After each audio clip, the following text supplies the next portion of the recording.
Good morning students. ব্যবসায় শিক্ষা শাখার ছাত্রদের স্বাগত জানাই আমার অনলাইন সেশনে।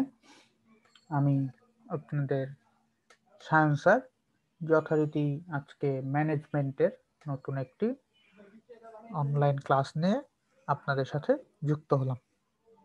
তো আমরা গত কয়েকটা ক্লাস আমরা যৌথ মূলধনী ব্যবসা অর্থাৎ কোম্পানির ব্যবসা এটা নিয়ে বেশ কিছু লেকচারে আমরা আলোচনা করেছি এবং সেটা পরবর্তীতে আজকে আমরা অধ্যায় 6 সমবায় সমিতি চ্যাপ্টারটি শুরু করব।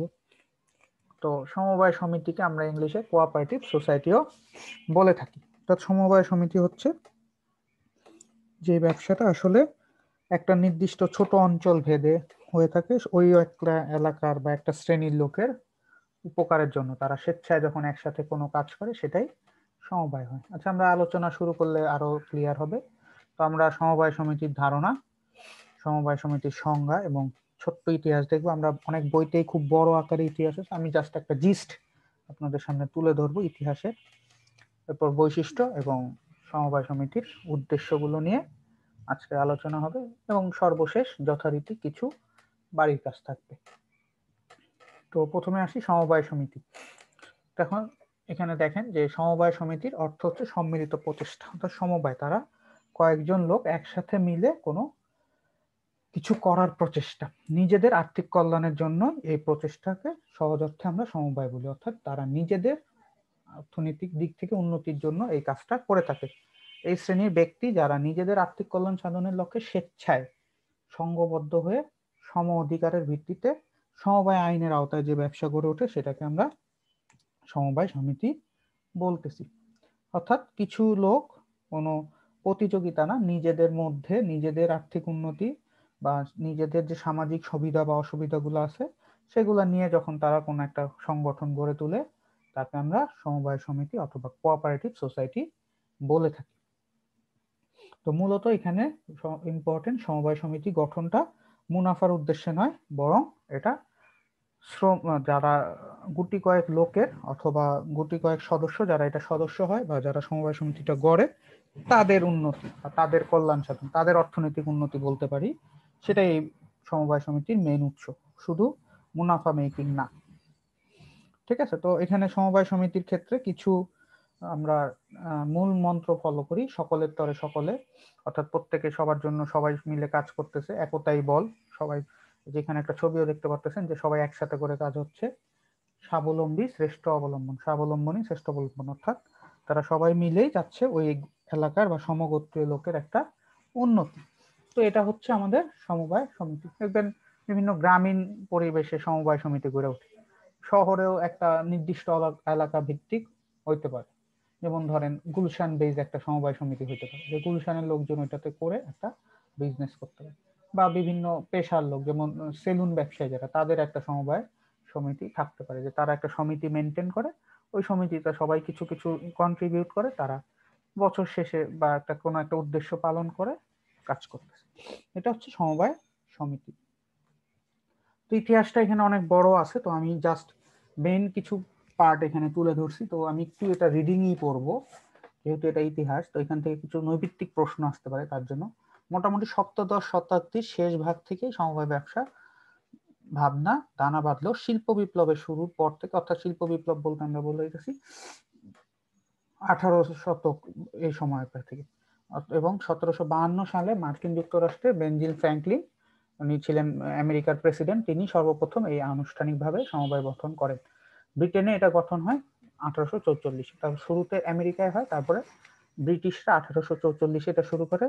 ব্রিটেনের রসডেন নাম স্থাপনায় 28 জন তাঁতি মাত্র 28 পাউন্ড পুঁজি সংগ্রহ করে, এটা যেমন তাঁত শিল্প আন্ডারে তারা একটা সমবায় সমিতি গড়ে তুলছিল তাদের বিভিন্ন জিনিস। এরপর জার্মানিতে কৃষি সমবায় সমিতি হয়, ফ্রান্সে উৎপাদক সমবায় সমিতি গঠিত। তার মানে মূলত বোঝা যাচ্ছে যে ওই 1700 বা সপ্তদশ শতকের পরের থেকেই এটা গড়ে ওঠা। পৃথিবীর ইতিহাসে সমবায় আন্দোলনে আমরা অনেকবারই দেখি, আমাদের পাক ভারত উপমহাদেশে 1895 সালে ফ্রেডরিক নিকলস নামে এক ইংরেজ কর্মকর্তার নেতৃত্বে এটা শুরু হয় সমবায় আন্দোলন। 1901 সালে সমবায় সমিতি প্রবর্তনের জন্য বিভিন্ন আইন বিধি হয় এবং ব্রিটিশ সরকার নিকট সেগুলো উপস্থাপন করা হয়। এবং 1904 সালে আমাদের এই উপমহাদেশে মানে আমাদের ইন্ডিয়ান সাবকন্টিনেন্টে সর্বপ্রথম সমবায় আইন পাশ হয়। তারপর কিছু সমস্যা দেখা দেয়, ওই ভুল ত্রুটি থাকে, তারপর 1904 সালে সমবায় আইন এবং 2012 সালে নতুন করে এটা আবার শুরু হয়। তারপর দেখা যায় প্রথম বিশ্বযুদ্ধ, তো প্রথম বিশ্বযুদ্ধের পর দেখা যায় এটা মানে মোটামুটি বন্ধ থাকে। এরপরে 1940 সালে পুনরায় আবার সমবায় ওই 12 সালের যে সমবায় আইন সেটা কিছুটা পরিবর্তন হয় এবং 47-এ যে পাক ভারত বিভক্তির পর 1940 সালে সমবায় আইনকে পাকিস্তান সরকার স্বীকৃতি দেয়। তখন পূর্ব পাকিস্তানে সমবায় সংখ্যা ছিল মাত্র 32,000। 1971 সালে বাংলাদেশ স্বাধীন হওয়ার পর আর এই আন্দোলন আগায় নেয়। বাংলাদেশের স্বাধীন হওয়ার পর সমবায় আন্দোলনের সূত্রপাত ঘটে। অর্থাৎ ওই 47-এর পরে আর এটার যেমন অগ্রগতি ছিল না এই ধরনের বিজনেস, বাট 71-এর যুদ্ধের পর বাংলাদেশে এটা বাড়ে।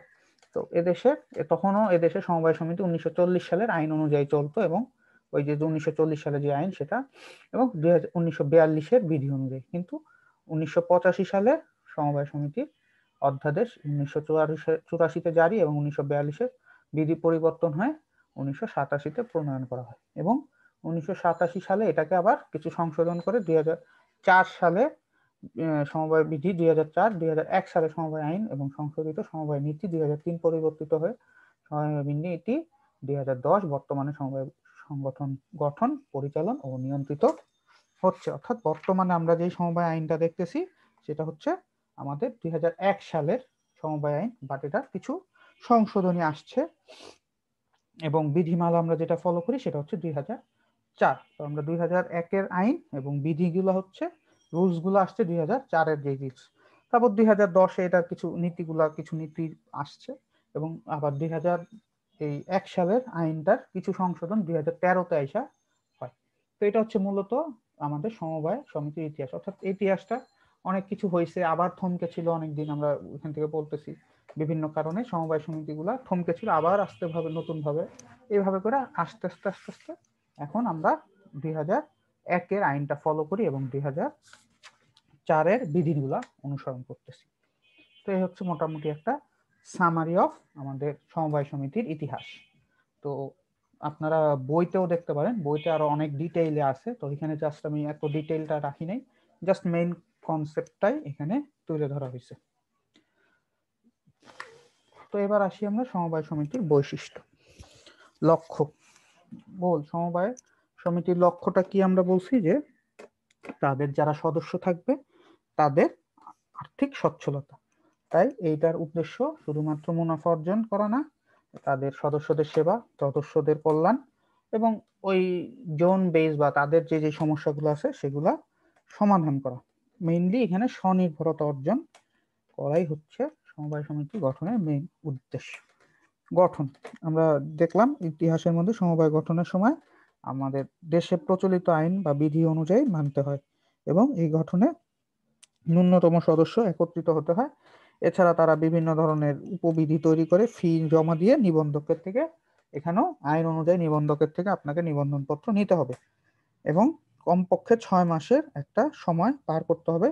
তারপর যদি সব আনুষ্ঠানিকতা পালনে সন্তুষ্ট হয়, মানে নিবন্ধন পত্র পাওয়ার জন্য আমাকে আবেদন করে 6 মাস অপেক্ষা করতে হয়। 6 মাস আমি কাজ করব, কিন্তু সেখানে সেটার কোনো আইনগত স্বীকৃতি নেই, নর্মালি কাজ করে যাব এবং যদি এই 6 মাসের কাজে সন্তুষ্ট হয় তারপরে সেটা নিবন্ধন দেওয়া হয়। আমি একটু আগে বলছি 2001-এর আইন, যেটা 2013-তে কিছু সংশোধনী আনছে আমাদের পার্লামেন্ট থেকে এবং 2004 সালের নীতি অনুসরণ করে সমবায় সমিতি চলতে থাকবে। সদস্য সংখ্যা, তো আমাদের বাংলাদেশের ক্ষেত্রে 2001-এর আইন অনুযায়ী প্রাথমিক সমবায় সমিতি গঠনের ক্ষেত্রে কমপক্ষে 20 জন সদস্য লাগে এবং কেন্দ্রীয় বা জাতীয় সমিতির ক্ষেত্রে 10 জন প্রাতিষ্ঠানিক সদস্য লাগবে। অর্থাৎ ছোট আকারে যদি আমরা করতে চাই এলাকা বেস, যদি প্রাথমিক সমবায় সমিতি ছোট তাহলে 20 জন, আর যদি বড় আকারে জাতীয় পর্যায়ে করতে হয় তাহলে 10 জন প্রাতিষ্ঠানিক সদস্য লাগবে। প্রাতিষ্ঠানিক সদস্য বলতে প্রতিষ্ঠান, 10টা প্রতিষ্ঠান একসাথে হয়ে তৈরি করবে হবে। আর ব্যক্তিগত ভাবে যদি হয় তাহলে প্রাথমিক সমবায় সমিতি হলে 20 জন। তবে সদস্য সংখ্যা সর্বোচ্চ কত হবে সেটার কোনো নির্দেশনা দেওয়া হয়নি। সর্বনিম্ন ব্যক্তি হইলে 20 জন ব্যক্তি মিলে একটা সমবায় গঠন করতে পারে। আর প্রতিষ্ঠান যদি হয় কেন্দ্রীয় বা জাতীয় সমিতির ক্ষেত্রে জাতীয়ভাবে কিছু হবে তখন 20টা প্রাতিষ্ঠানিক সদস্য, অর্থাৎ 20টা প্রতিষ্ঠান এক হইতে হবে। সর্বনিম্ন হচ্ছে এটা, সর্বোচ্চ নাই। সদস্যদের প্রকৃতি, যে কোনো ধরনের ব্যক্তি, সমগোত্রীয়, সমমানের, সমশ্রেণীর, সমবায় সদস্য হতে পারে। নতুন কোনো ব্যক্তি চাইলে সেখানেও যদি জয়েন করতে চায়, পরবর্তীতে সেও ওই শেয়ার কিনে সেখানে জয়েন করতে পারে, যদি অন্য সদস্যরা রাজি থাকে এবং সবাই মিলে যদি রাজি হয় তাহলেই ওই সদস্য, একটা নতুন সদস্য ইনক্লুড করা যায়। আবার সবাই মিলে রাজি হলে একজন সদস্য বের হয়ে যেত। উপবিধি প্রণয়ন, সমবায় সমিতি গঠনের জন্য উত্তরদাতা অবশ্যই একটা উপবিধি প্রণয়ন করতে হয়। এখানে সমিতির নাম, সমিতির উদ্দেশ্য, সমিতির নিয়ম নীতি, অর্থাৎ যেটা আমরা বিধিমালা বলতে পারি, বা আমাদের পরিমেল নিয়মাবলী যেটা আমাদের কোম্পানিতে ছিল, এখানে আমরা সেটা উপবিধি বলি। তো এখানে সব নীতি নির্ধারণ, সদস্যদের অধিকার, এগুলা লিপিবদ্ধ থাকবে এবং নিবন্ধনের সময় 2টা কপি আমরা নিবন্ধকের কাছে জমা দিতে হবে। এবং উপবিধি প্রথম পরিচালক মণ্ডলী দ্বারা স্বাক্ষর হবে, অর্থাৎ যারা ব্যবসাটা প্রথম শুরু করবে তারা স্বাক্ষর করবে, এবং উদ্যোক্তাগণ ইচ্ছা করলে এই উপবিধি প্রণয়ন না করে সমবায় বিভাগ থেকে ছাপানো উপবিধিও দিতে পারে। অর্থাৎ তারা যদি চায় যে না, আমরা নিজেরা কিছু করব না, নিজেরা কোনো ফর্মেট তৈরি করব না, সমবায় সমিতি অফিস যেটা আছে সেখানে উপবিধি একটা তৈরি করাই থাকে, জাস্ট ফর্ম ফিল আপ করতে হবে, একটা ফর্ম থাকে, ওইটা ফিল আপ করে জমা দিলেও হবে, যদি নিজেরা না চায় তৈরি করতে, সেটাও হয়। শেয়ার ক্রয়ের সীমা, কোনো সদস্য যদি বেশি হয় তখন শেয়ার কিনতে সমিতিতে একক আধিপত্য প্রতিষ্ঠিত করতে না পারে, সেজন্য শেয়ার কেনার সীমা উল্লেখ থাকে। অর্থাৎ কেউ অনেক শেয়ার কিনা নিল, সেটা যাতে না হয় এর জন্য এখানে একটা সমান স্তর বজায় রাখা হয়, যাতে কেউ বেশি শেয়ার কিনা সে বেশি আধিপত্য দেখাইতে না পারে। তো আইন অনুযায়ী বলা হয়েছে আমরা 20%, অর্থাৎ 5 জন, একজন সদস্য শেয়ার মূলধনের 20%-এর বেশি কিনতে পারবে না। অর্থাৎ 5 জন যদি হিসাব করি, তাহলে আমরা বলতে পারি 5/1 ভাগ। যদি এখন 10 জন হয়, প্রত্যেকে সমান ভাগ নিতে হবে, এরকম আর কি। অর্থাৎ সাধারণত আমরা 20% বলতেছি, যেহেতু 5 জন হিসাব করে আমরা এটা একটা ফিগার আউট করতে পারি যে 20% নিতে হবে। যা মূলধন তার 20% নিতে পারবে সে সর্বোচ্চ, এর কম নিতে পারবে, এর বেশি নিতে পারবে না। ব্যবস্থাপনা কমিটি, এখানে আমরা বলছি যে এখানে যতগুলা সদস্যই থাকুক তারা সবাই সাধারণ সদস্য, এবং এই সাধারণ সদস্যদের মাধ্যমেই একটা কমিটি গঠন হয়। ব্যবস্থাপনায় সার্বক্ষণিক দায়িত্ব পালনের জন্য কমপক্ষে 10 জন এবং সর্বোচ্চ 12 জন মিলে একটা কমিটি হতে পারে, এবং এই মেয়াদের কমিটির মেয়াদ প্রথম বছরে 1 বছর, এবং পরবর্তী বছরগুলো, অর্থাৎ প্রথম যে বছর শুরু হবে সেই কমিটির মেয়াদ থাকবে 1 বছর, এবং পরবর্তীতে সেটা 3 বছর পর্যন্ত হয়ে থাকে। তবে যে কোনো ধরনের গুরুত্বপূর্ণ নীতি প্রণয়নের ক্ষেত্রে অবশ্যই সাধারণ সভা করে সকল সদস্যের অনুমতি নিতে হবে, শুধু কমিটি থাকলে হবে না। তাহলে কি বললাম, কমিটির ক্ষেত্রে প্রথম যখন শুরু হবে সেটা 1 বছর মেয়াদ থাকবে, এবং সর্ব লোক সংখ্যা হবে 6 থেকে 12 এর মধ্যে। আর পরবর্তী বছরগুলোতে সেটা 3 বছর। বাট যে কোনো ধরনের ডিসিশন বা নিয়ম নীতি কিছু নিতে হইলে তখন অবশ্যই সকলের পরামর্শ নিতে হবে। সদস্যদের দায়, এখানেও সীমিত দায়, সদস্যদের দায় তাদের কেনা শেয়ারের মূল্যই সীমাবদ্ধ, অর্থাৎ সর্বোচ্চ যে 20% দিবে তার অতিরিক্ত দায়ের মধ্যে এখানে নিতে হয় না। সীমিত দায় সম্পন্ন সমিতির ক্ষেত্রে লিমিটেড যুক্ত থাকে, আর অসীম দায় সম্পন্ন সমিতি এখানে হয় না। মূলধন সংগ্রহ, সমবায় সমিতি সাধারণত এটার জন্য আমরা শেয়ার টেয়ার এগুলো খুব কম ছাড়া হয়, তো সদস্যরাই এই অর্থটা দেয়, অর্থাৎ নিজেদের মধ্যে থেকে নিজেরাই শেয়ারটা কিনে, বাইরে দেয় না। সমবায় সমিতির উপবিধিতে মোট কতগুলো শেয়ার ছাড়া হবে, মোট শেয়ারের মূল্য অবশ্যই লিখে রাখতে হবে। সমবায় সমিতির শেয়ার বিক্রি ও সদস্যদের কাছ থেকে চাঁদার মাধ্যমে মূলধন সংগ্রহ করা হয়, মূলত নিজের পরিচিত লোকের কাছে, ভাই আমরা একটা সমিতি খুলতেছি, আপনি নেন, আপনি 10,000 টাকার শেয়ার কিনলে কিনেন, এরকম ভাবে কোনো সাধারণ জনগণের কাছে যাবে না, পরিচিত লোকদের থেকে নিতে পারবে, এবং সেটা একটা চাঁদার মতন হিসাবে কাউন্ট হয়। মুনাফার বন্টন, আমরা যদি বলি এখানে মুনাফা যদি হয়, তাহলে যদি মুনাফা করতে পারে, আমরা আগেও বলছি যে মুনাফার উদ্দেশ্যে এটা পরিচালিত না, বাট মুনাফা করতে পারলে অবশ্যই এখানে কিছু নিয়ম আছে, যে 15% মুনাফা সংরক্ষিত থাকতে হবে ওই ব্যবসায়, ঠিক আছে। তারপরে সমবায় উন্নয়ন তহবিলে 3%, অর্থাৎ প্রতিষ্ঠানের জন্য, প্রশিক্ষণের জন্য, এসব কাজে। আবার বিশেষ উদ্দেশ্য কোনো কিছু থাকলে, যদি কোনো বিশেষ উদ্দেশ্য থাকে, আরো 10% রাখতে হবে। তারপরে ঋণ দানকারী বা যারা ঋণ, যদি ব্যবসায় কোনো ঋণ থাকে বা অন্যান্য কুঋণ হইতে পারে, এ ধরনের তহবিলের জন্য আরো 10% রাখতে হবে। এবং অবশিষ্ট যদি কিছু থাকে তখন সেটা বন্টন হবে। আর সংরক্ষিত তহবিলে সর্বোচ্চ আমরা বলছিলাম 15% ন্যূনতম রাখতেই হবে। ব্যবসা সমিতি যদি চায় 50% রাখতে হবে। আরেকবার একটু বলি, মুনাফার বন্টন, মুনাফা যা হবে তার 15%, মিনিমাম 15% সংরক্ষিত তহবিল, 3% রাখতে হবে হচ্ছে সমবায় উন্নয়ন তহবিলে, যেখান থেকে আমরা প্রশিক্ষণ বাবদ খরচ করতে পারি। এরপরে রাখতে হবে হচ্ছে উপবিধিতে যদি উল্লেখ থাকে যে তারা কোনো বিশেষ উদ্দেশ্য আছে, সেই উদ্দেশ্যের কিছু বলা থাকলে সেখানে সর্বোচ্চ 10% রাখা যাবে। আর ঋণ দানকারী বা কুঋণ হবে এরকম কেউ টাকা দিবে না, এই ধরনের একটা যদি মানে ক্ষতির সম্মুখীন যাতে না হয় তার জন্য সংরক্ষণ করতে হয় 10%। আর যদি কমিটি চায় তাহলে তারা 50% পর্যন্ত সংরক্ষিত তহবিল রাখতে পারবে। এগুলো রাখার পরে যা থাকবে সেটা তারা ভাগ করতে পারে। তারপর আসলে স্থায়িত্ব।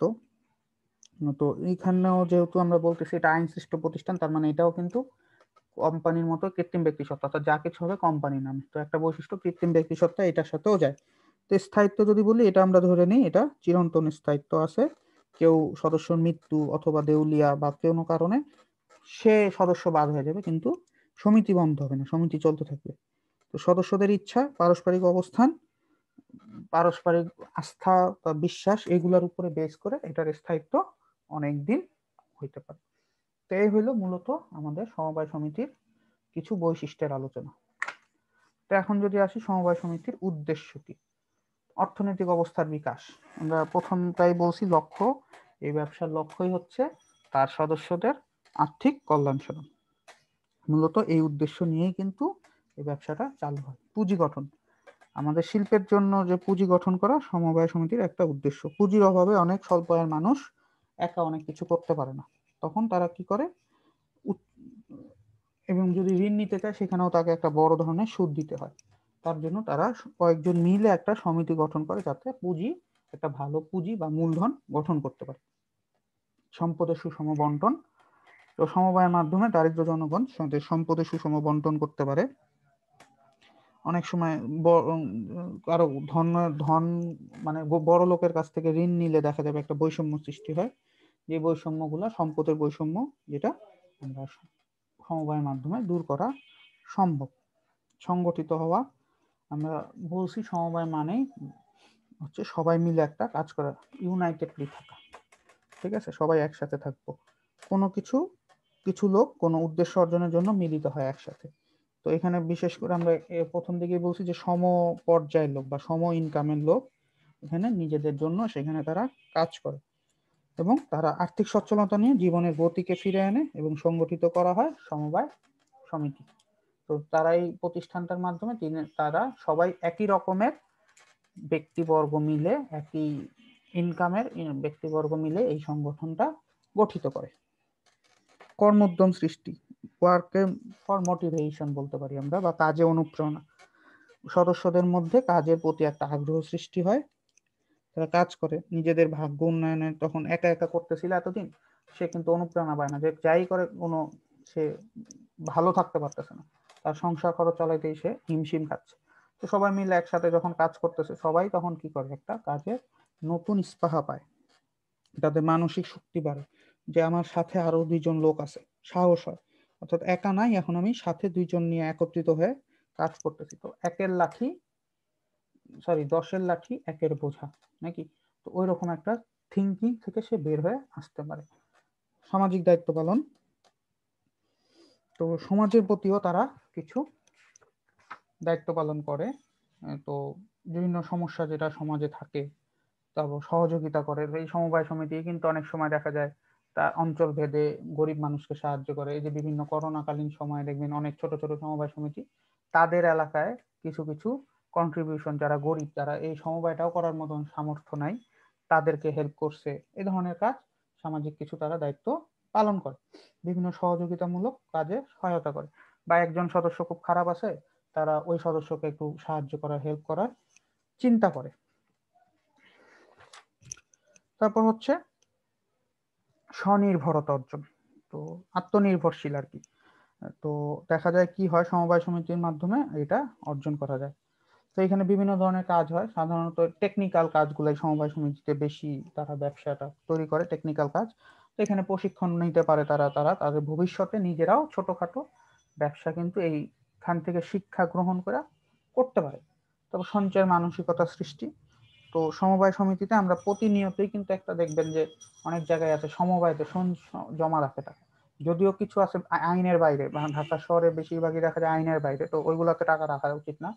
তো যেগুলাতে সমবায় যেগুলা টাকা রাখা আইনত আছে, সেখানে তারা কিন্তু প্রতি মাসে বা প্রতি সপ্তাহে একটা করে অর্থ সঞ্চয় করে। তো এইটা একটা সময় কিন্তু বড় ফিগার হয়। তো এটা দিয়ে তারা পরবর্তীতে কাজ করতে পারে।